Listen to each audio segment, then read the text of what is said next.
Patrick Kenina. Une kyrielle de témoins et renseignants pour alimenter les débats. Ngongo Saloumou, directeur général de la Direction générale de contrôle des marchés publics, les derniers devant la barre à l'audience précédente, confirme devant la Cour qu'en matière de passation des marchés, les contrats verbaux n'existent pas. De quels contrats évoque-t-on? Avenant ou contrat? Tout doit être clarifié entre le directeur général de la DGCMP et l'ancien ministre du Développement rural Justin Bitakuira, rétorque le prévenu Caméré. Pierre Kangoudia, ancien ministre d'État du budget, lui n'a pas mâché ses mots.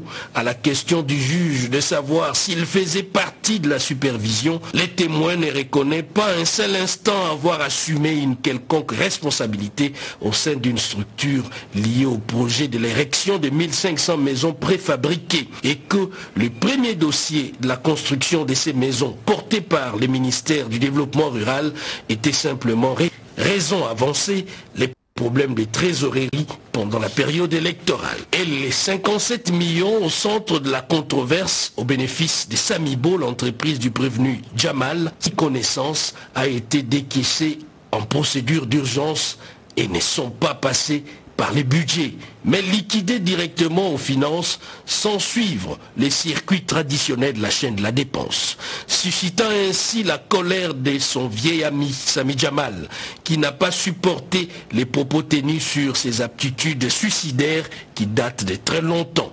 Nicolas Kazadi, Justin Caméré, Thomas Loaka, alors à la tête de l'urbanisme et habitat, y compris les membres de la coordination, tous ont fourni des explications sur le rôle joué dans ces dossiers des maisons préfabriquées jusqu'au moment où la tension est montée d'un cran avec l'inattendu conseiller principal en matière économique, Marcelin Bilomba, qui a tout craché sur les montages financiers de ces projets qu'il a jugés grossiers. 66 700 000 dollars américains sortis des trésors publics et non 57 millions comme prétendu, a-t-il dit au tribunal.